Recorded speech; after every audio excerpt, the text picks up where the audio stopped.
नमस्कार।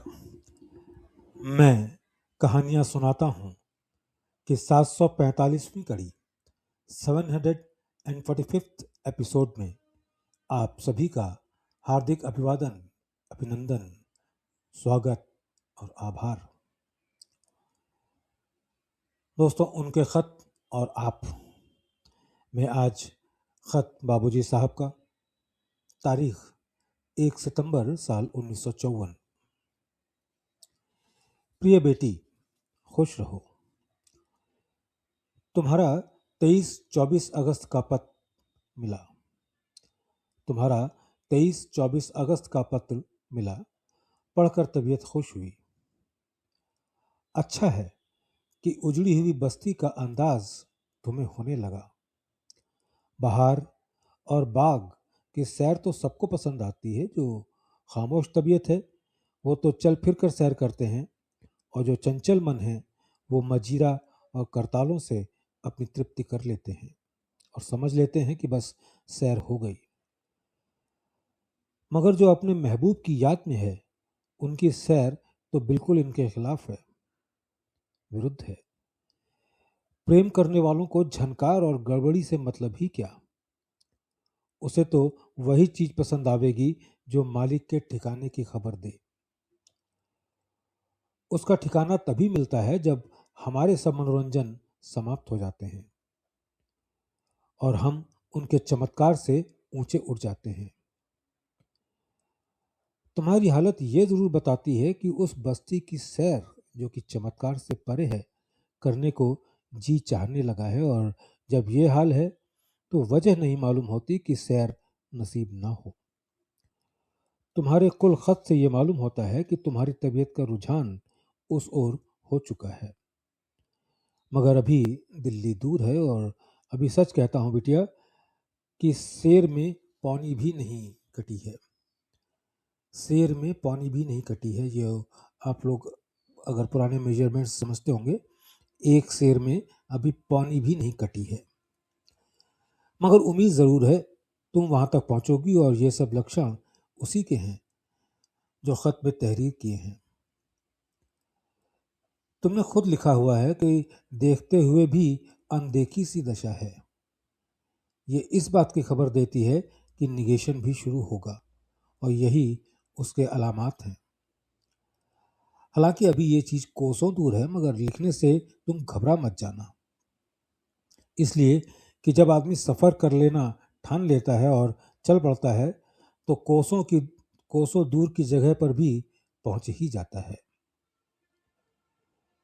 तुमने ये जो लिखा है कि आप आने वाले थे तो जल्दी आने की बेचैनी, और जब चले गए तो जाने से हैरान, ये सब प्रेम की दलील है।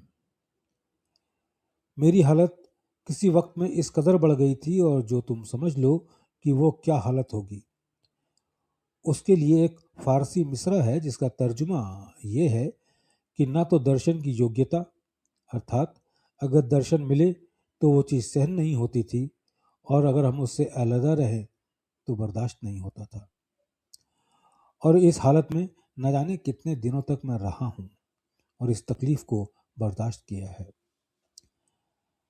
जब इस तकलीफ का खात्मा हुआ तो तकलीफ की दूसरी शक्ल सामने आई कि यदि कोई ईश्वर का नाम ले लेता तो कलेजा पकड़ कर रह जाता और मुंह से हाय निकल जाता। अब ये कैसी अजीब बात है कि जिससे प्रेम करो उसी के नाम लेने से तकलीफ हो। वाह, ये कैसी अजीब बात है, जिससे प्रेम करो उसी के नाम लेने से तकलीफ हो। दोस्तों, यहाँ पे मुझे मिर्ज़ा गालिब के एक शेर का एक मिसरा याद आया। उसी को देख कर जीते हैं, मोहब्बत में नहीं है फ़र्क जीने और मरने का। उसी को देख कर जीते हैं जिसका फिर दम निकले।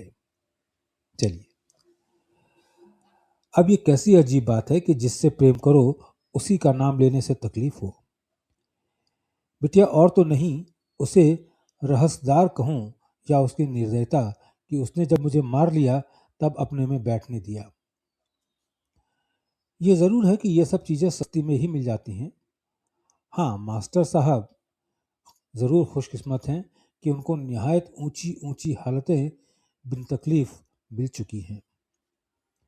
ये तो ज़रूर है कि उन बेचारों को यह खबर नहीं कि ये चीज़ें उनमें मौजूद है। मुमकिन है कि रफ्ता रफ्ता खुले, पहुंच तो बल्लियों आगे गए हैं और ऊंचे कि यदि चिराग लेकर ढूंढा जाए तो मुमकिन है आज इतनी आध्यात्मिक पहुंच का आदमी ना मिले। हाँ, तुम ही हमारे मिशन में एक मिसाल हो जिसके अनुभव और एहसास आध्यात्मिक दशा का नमूना है। तुमने ये लिखा है कि हर आदमी बच्चे तक की दशा अब अपनी तरह नहीं बल्कि अपने से ऊंची लगती है। ये ऐसी दशा है कि ईश्वर का एक बहुत बड़ा भेद है। हमारे लाला जी साहब ने इशारे से कुछ समझा दिया था। मैं भी इशारे के तौर पर इतना लिखता हूँ कि ट्रांसमिशन करते वक्त कुल ईश्वरीय शक्ति पाने वाले में दाखिल हो जाए और उसका नर्वस सिस्टम शैटर्ड हो जाए और सीखने वाला दम तोड़ दे। लाला जी साहब ने इशारे में कुछ समझा दिया था। मैं भी इशारे के तौर पर इतना लिखता हूँ कि डैश डैश डैश ट्रांसमिशन करते वक्त कुल ईश्वरीय शक्ति तालीम पाने वाले में दाखिल हो जाए और उसका नर्वस सिस्टम शैटर्ड हो जाए और सीखने वाला दम तोड़ दे। मेरी ये हालत पैदा हुई थी जिसकी वजह से तालीम पाने वाला आधे मिनट को भी तवज्जो सहन नहीं कर सकता था। गुरु महाराज ने मुरव्वत की वजह से लिमिटेशंस नहीं डाले। जब मैंने देखा कि ऐसी हालत में मैं किसी को सिखा नहीं सकता तो मजबूरन गुरु महाराज से प्रार्थना की। उन्होंने ज़रूरी बंधन डाल दिए और ये वादा भी किया कि जब तुम ये बंधन कहोगे मैं तोड़ दूंगा, मगर इसकी ज़रूरत मुझे कभी नहीं हुई। अब चोला छोड़ने के बाद सत्संगियों को ये फायदा पहुंचता है कि सिखाने वाले की कुछ कमाई बैयत अभ्यासियों में पहुंचती है, इनिशिएटेड अभ्यासियों में पहुंचती है। इसके अलावा चीज़ यह भी है कि जिसमें प्रेम और लय अवस्था जितनी ज़्यादा है उतना ही हिस्सा उसको ज़्यादा मिलता है और ऐसे ही लोग सिखाने वाले के दुनिया से कूच कर जाने के बाद भी फ़ायदा उठाते रहते हैं और उन्हीं के ख्याल के तार की झनकार वहाँ पहुँच सकती है। लय अवस्था से फ़ायदे बहुत हैं क्योंकि जब अपना आपा मिला दिया जाए तो वह ही रह जाता है जिसकी तुमको तलाश है। जिस हद तक अभ्यासी अपनी लय अवस्था कर लेता है उसी हद तक वो कामयाब है। तभी मैं पुकार पुकार के कहता हूँ कि लय अवस्था हासिल करो, मगर लोगों को अपने से फुर्सत ही नहीं तो उस तरफ घूमे कौन। हर शख्स ये चाहता है कि मैं अपनी ही ताकत से सब कुछ कर दूं। मुरव्वत की वजह से थोड़ा बहुत किया भी, मगर जब घूम कर देखा तो फिर दुनिया का उसके विचार के अनुसार मलगोवा ही भरा पाया। अब भाई उसको साफ करता चलूं और वो उसको भरते चले तो मेरी मेहनत से फायदा क्या। अगर अभ्यासी भी ठीक तरीके से करते चले तो मेरी डाली हुई रोशनी में अंधेरा शामिल ना हो। लय अवस्था का पैदा कर लेना बिल्कुल अभ्यासी की ड्यूटी है। लय अवस्था का पैदा कर लेना बिल्कुल अभ्यासी की ड्यूटी है। तरीका तो मैं बताता ही रहता हूँ।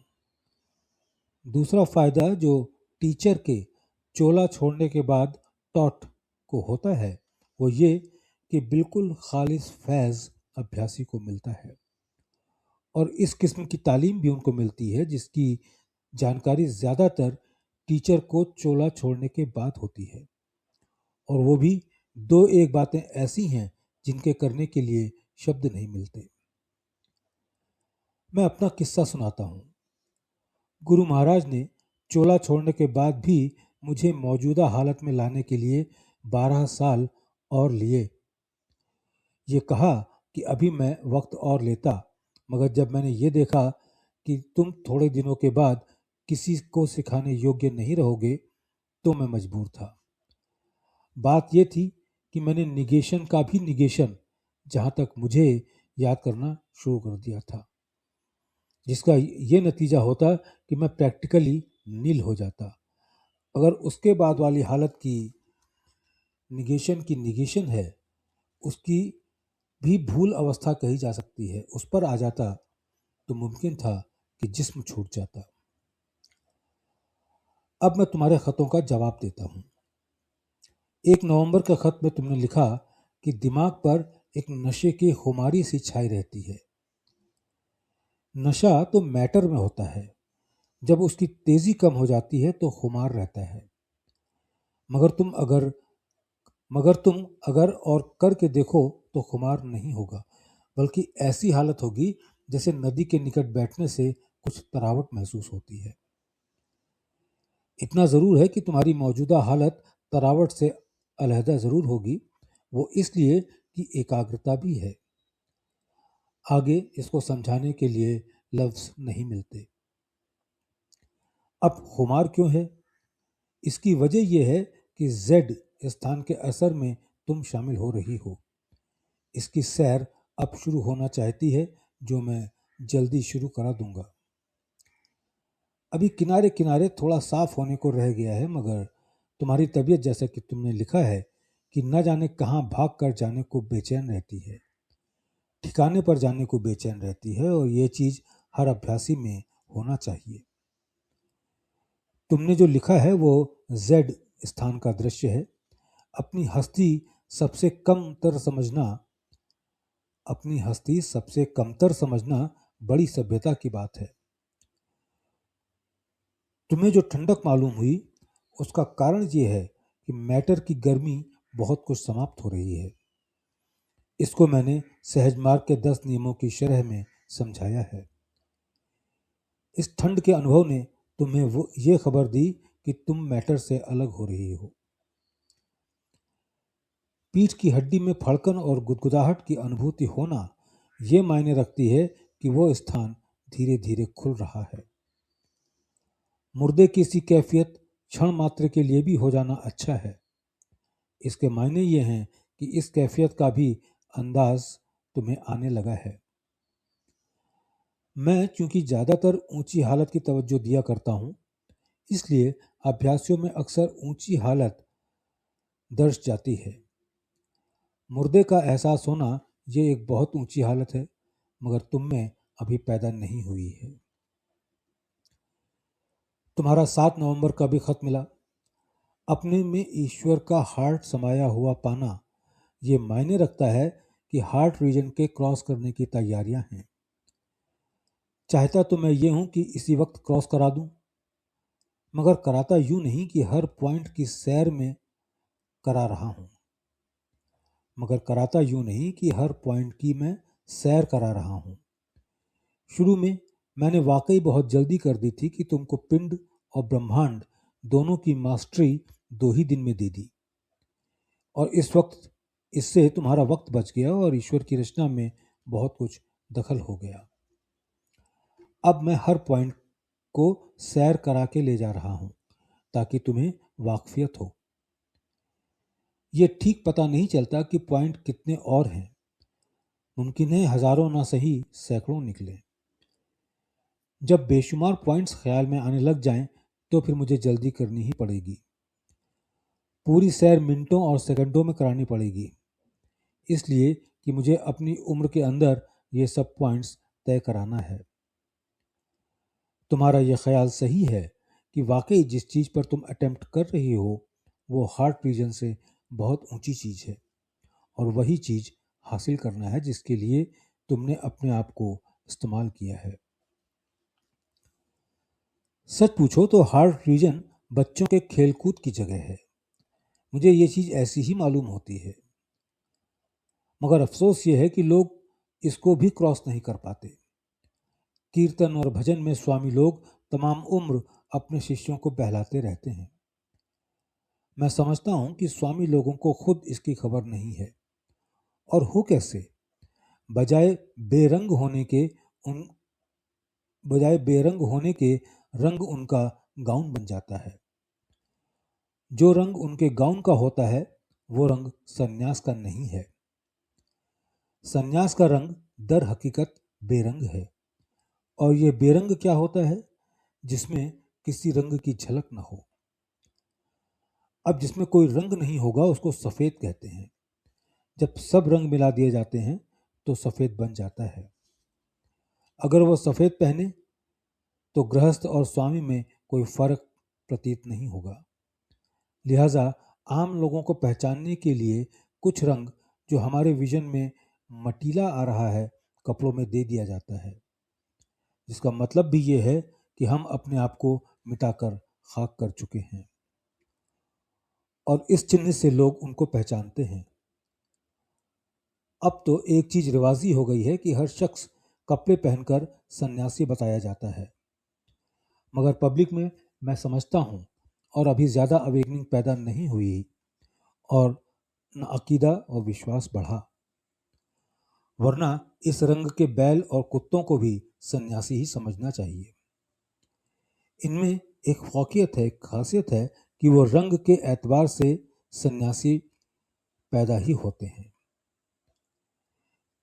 मेरा इस इबारत से स्वामी लोगों पर अटैक करने की मंशा नहीं है, बल्कि ये है कि वो अपनी विवेक शक्ति, डिस्क्रिमिनेटिव फैकल्टी इस्तेमाल करें ताकि उन पर खुद ब खुद मामला खुल जाए और वो वैसे ही बन जाएं जो संन्यास्त से मकसद है।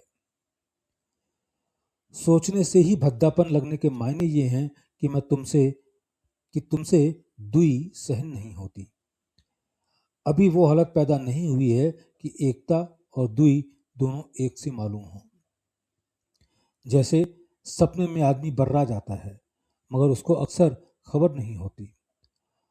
अब अगर बर्राने की खबर हो जाए तो बर्राए ही नहीं। ऐसे ही अगर तुम्हें एकता की खबर रहे तो दुई की तकलीफ ना हो।